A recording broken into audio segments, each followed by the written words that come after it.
Hello and welcome to Conquering Mount Scrapmore with Brenda. I'm Brenda, and today we have all our subunits made and all our rectangles and squares cut. So today I'm going to show you how to lay out the block and sew them together. Now option 2, scale 2.0 has a little different layout than either scale 2.5 or 3.5. So we'll do number 1 first, and then we'll do 2.5 and then 3.5. So don't forget, the International Stitch Marathon is July 22nd, 2022 from 9 o'clock in the morning till 9 o'clock at night, Mountain Standard Time. I am so looking forward to that sew date. It's going to be so much fun. Your invitation and the Zoom link and the password is in the show notes or the description. Just hit see more and then you'll see all the hosts' names, and the Zoom link and the password will be there for you. So come on in, let's get to the sewing. Okay, here is the 2.0 scale. Now, you can see how this is laid out. Basically, think of it, your points are all pointing in, like these 2 points are pointing towards the pointy one, like the kite block or beam or whatever they call this. And this is pointing out. So this is without the piece border. And this is the beauty of this block, is that you can play with it. And there's a piece border with the flying geese that you made. Well, here, this scale doesn't have one. If you wanted to make it that way, you could make it that way. This is, so this works out really quick. It's basically a 4-patch construction. And I'm just going to quickly run this through the sewing machine. Here, I'll get my light on. And, oops, I just about did this. I need you to sew with this side up so you can see that point. Because I'm hoping you can see there is a little gray X. I use gray thread. And you want to sew like a hair up this way, not down, but this way up, right? So let's lay this out again. Oh, we got it all like this. So you want to sew it like this. So what's going to happen is we're not going to cut off our point. And that's kind of important when you're doing these blocks, is that you don't want to miss that lovely little point as you're sewing. Well, let me just run this through. You line it up, and you can kind of steer a little bit if you have to. This one, don't worry about it, because as long as this bottom seam stays open, we're good. So now, I'm just going to run, and all of these is basically the middle is sewn the same way. Now, I'm just going to take off that piece and run this through my little plug. Now, I'm just going to line it. I'm going to take the time to line it up again. Okay, so this point goes this way. That seam goes this way, because that's the natural way it wants to go. This seam now has to go this way in order for this block to lay flat, right? So now we're going to flip it over, and I don't want a point to be missed, so I'm going to flip it like this. Yes, we have a point on the beam block, but hopefully we won't have too many problems with it. And we're just going to make sure that we match up our seams here, because this is just a little block. It's kind of a cute size. I like this size to work with. And the scale is dictated by the smallest square in a block for me, and that becomes very easy. Once you have that smallest block, you can pretty much not reverse engineer, but you can pretty much determine what size you want to take it to, right? Like, you start changing your scale. So anyway, so now we're going to take this and spin our seam open like this, and just crack it open like that. And then we do a little bit of finger pressing and smushing, and we have our first block, right? Our first little block. And that's what the block looks like when it's sewn together. That's what all the middles of our blocks, doesn't matter what scale it's going to be, are going to be put together. So let's get to the next one. The red one goes together exactly the same way. Exactly the same way. And I'll run the blue through as well for you. And oh, I should probably let you look at this a little bit better. So that's how you lay this out. So that's how you lay out both the blue and the red. Well, the 3.0 scale, this is the 2.5. The 3.5 scale is a reverse, a negative. So this is color, this is background color. But like you can see how this is all going to go together, right? So we're just going to sew all of these together. And what happens with the 3.5, once you start playing with color placement, right? Because remember we were talking about how I was going to teach you a little quick lesson about color placement and how to fiddle with blocks and just have a good time with them, you know? Okay, we're going to get some subunits done first. And make sure that doesn't flip open, closed. Oh well.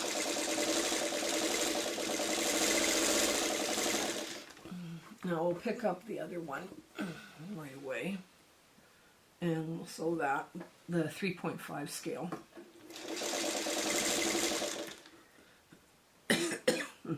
Oh, excuse me. I have a dry cough from allergies. So it's not been a fun time. Okay.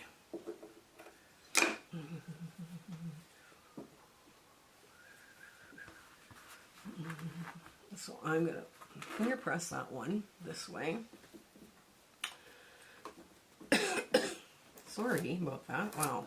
Finger press this way and get this last piece. Now, one of the things I want to point out on the 3.5 scale is I left all the colors in this block white or background. Not a lot of people in their scraps are going to have a 6.5 inch block, but if you did, you could replace that for this, right? Or you could replace it with two rectangles that were neutral rectangles that were 3.5 by 6.5. But this, if you don't have a lot of scraps, like I just pulled this out of a big piece of scrap, but if you didn't have a lot of scraps, you could certainly, you know, put that all in one piece. And I'm just going to run this blue through. Hang on. But like I say, this is kind of dictating which one you're going to end up being able to make.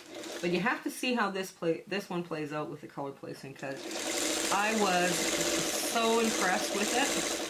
I couldn't believe my eyes when it actually came out. Well, let's get the sashing now put together. Okay. I'll start getting the sashing put together. And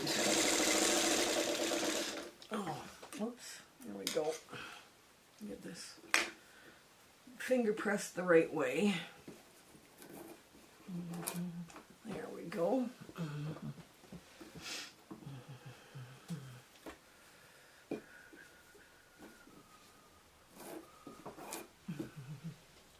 Now this became such a lovely little project to work on. Right? Okay, so you can see I'm taking the sashing now.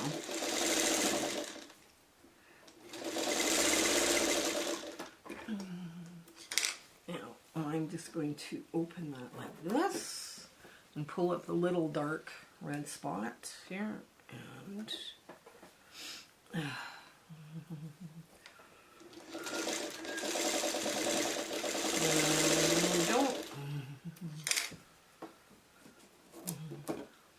take that and lay it out like that. Okay.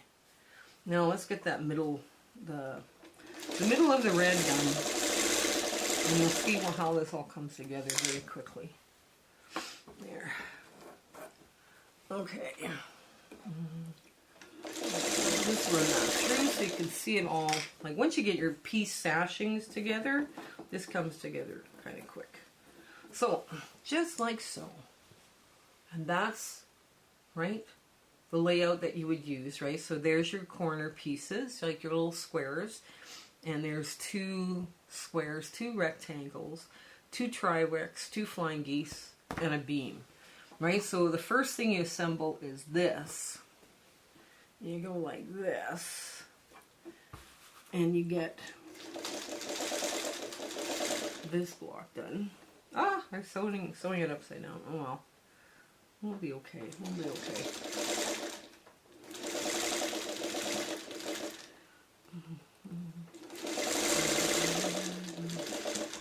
think we're okay for having a very healthy... You could trim all your blocks down to the exact size. Now I can feel where that point is, so I'm good. I got lots of room on my point. And I'm just going to get the blue one done right away here. The blue one looks quite strange because it's reverse. It's the exact negative, right, of this. And I just ran it through again wrong. Oh well. There, and I'm just going to make sure that that bottom seam stays open because it just flipped on me. Now, yeah, you can feel that actually when as you're doing it. And just run it through, make sure it stays. That's good.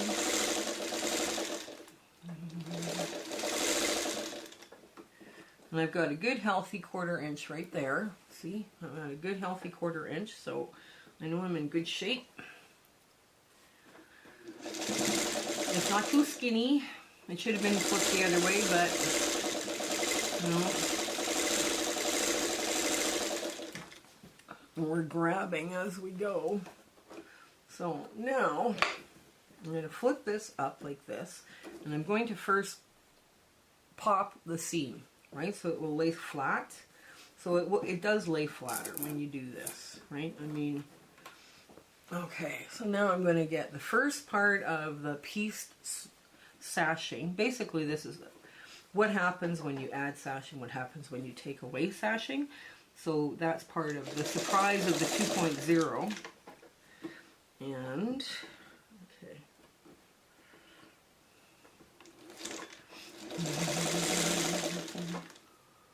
And there, you got to make sure you get that point, because there's a little point as well. Here, I'll show you on this one. There's a little X on the back, so make sure you're on this side of the stitch, not that side, right? Okay.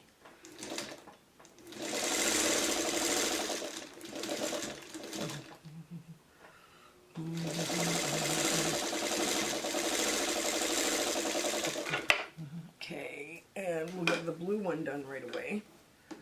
Okay, I'll flip this, crack this open like so, and get that, oops, okay.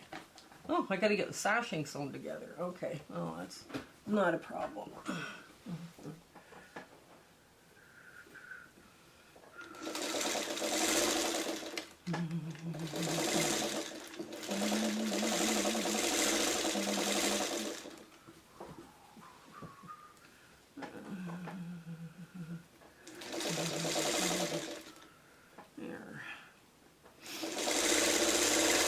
Some lovely weather here in Canada. I'm in Edmonton, Alberta. In case any of you are interested in where I am. There's we are getting our our storms and rains and everything that's up here. So it's actually not been too bad a summer so far. This past weekend was just lovely. And we spent the day with my youngest daughter and her plant sale. So that was fun. It was a lot of fun.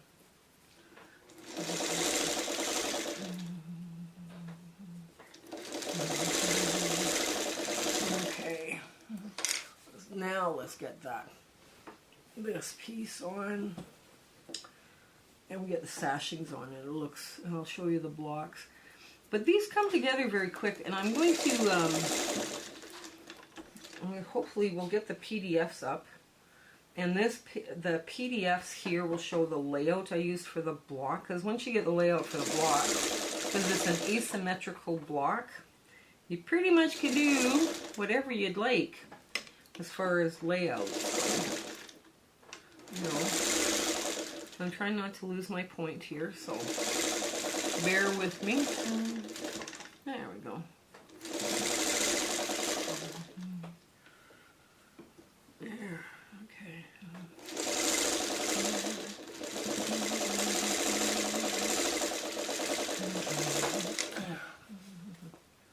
Okay.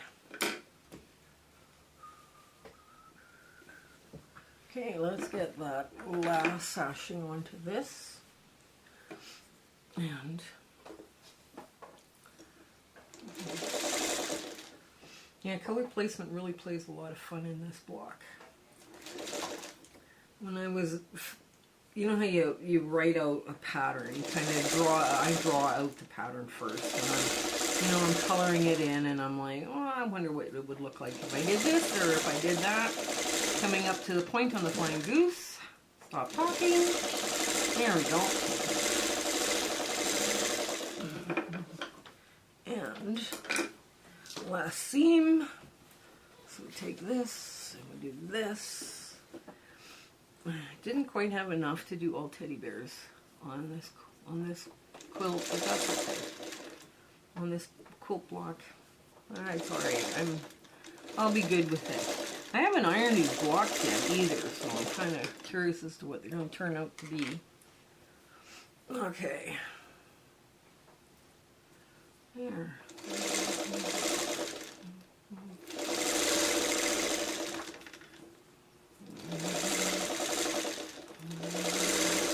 And making sure I don't miss my point, I'm steering along where my flying goose point is.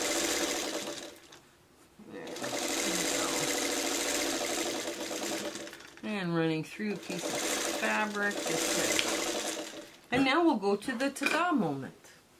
Okay, so this is the block we finished, and this is the 2.0 scale block. Now, what I have done, this is just a mock-up. This is just a mock-up for you.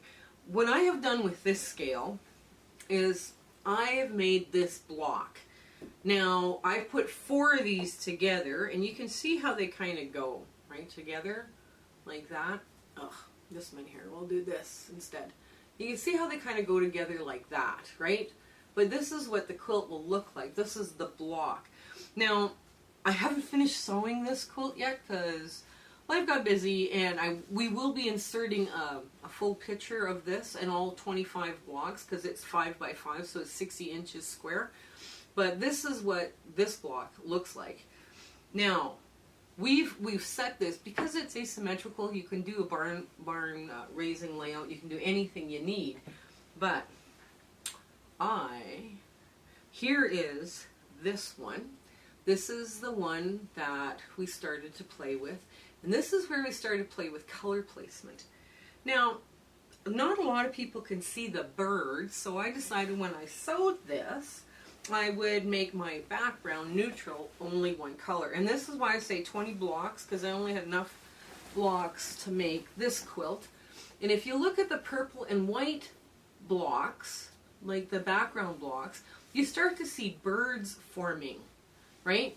But it's still kind of recessive, and it kind of, the purple takes over, and it looks like a crazy, funky windmill gone a little crazy. So what we did is we decided, okay, we're going to make those birds pop out.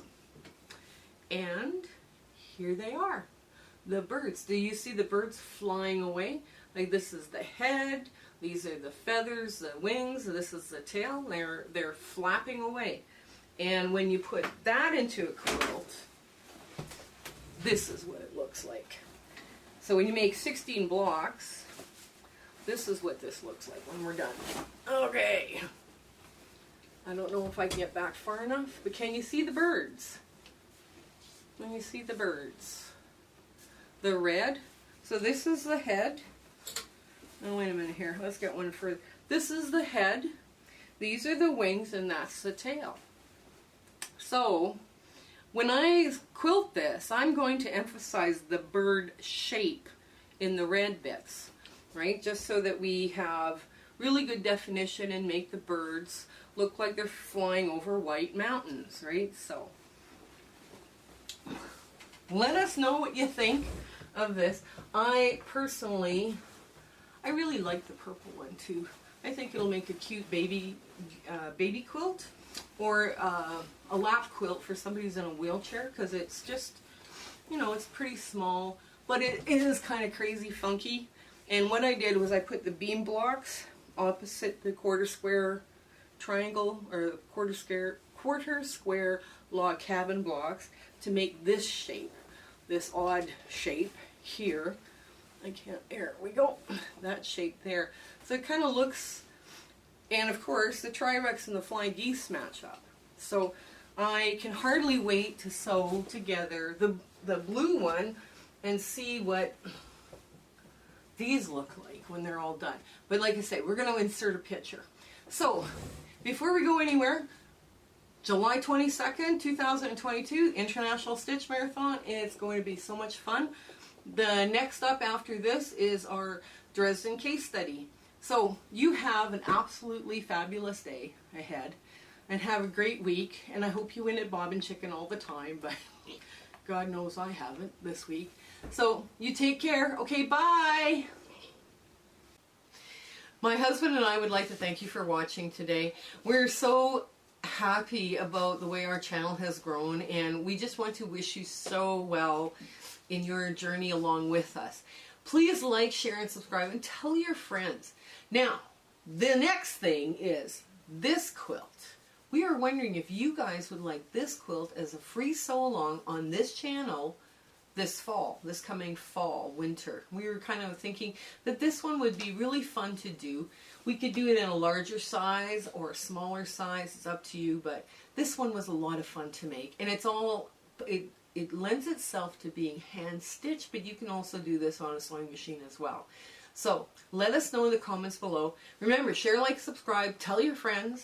Okay, have a great week ahead. Bye!